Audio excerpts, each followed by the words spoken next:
You sure this is the place? Yeah, dude, I'm positive. The treasure will be here. Yeah, dude, trust me, it'll be right through this door. Dude, there's nothing here. It's just a stupid coffin.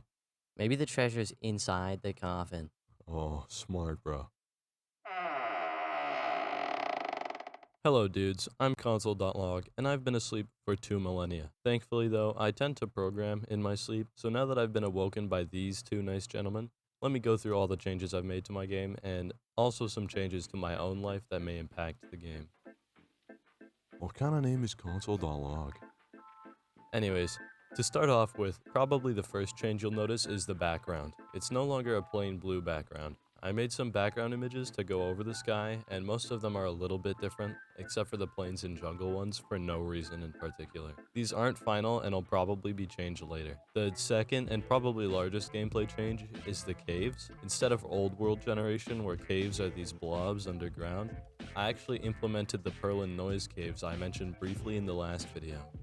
Due to the world size though, these caves look very strange, and exploring underground isn't very rewarding because there aren't any underground chests, and the underground isn't very deep. This is something I want to change, but the only obstacle is the world gen time. At the moment, it's horribly unoptimized, but every time I try and optimize it, it breaks in a new and terrifying way. The world twists and breaks under my unknowing touch, and I don't even know what caused these tiles to have light values larger than physically possible, or what caused this world to bend, so I'm just not going to touch the world generation with a 32-foot stick. This sucks though, and I'm not sure what's causing it. I should just be able to check the nearest points instead of all of them, but when I try and do that, it doesn't work. I'm gonna have to fix this at some point though, just so that the world sizes can be larger. Outside of that, there are some balancing changes for different weapons, and the second boss is fully implemented. This boss, like the other one, is nowhere near final, and any suggestions for how to improve this guy are well appreciated, so please tell me about how terrible this boss feels to fight down in the comments below.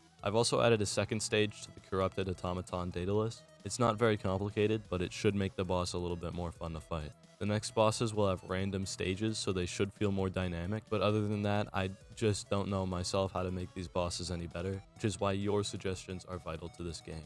Oh, and before I go, I wanted to mention that school is starting to get real in depth. I've got physics and math and English all in the same semester, and I've also applied for some jobs, so my free time might exponentially decline within the coming weeks. If my progress, and by proxy my devlogs, slow down after this one, that's the reason. Or it might just be because my ancient coffin is really comfy and I want to keep sleeping. Anyways, that's all for today. Another short one, I know. My next update will be to the jungle biome, given that's where the next boss is. I've also got some of the tracks for the final bosses done, so if you guys want a video with all those, comment down below, or like and subscribe, or find my house and knock on my window or something. I don't know.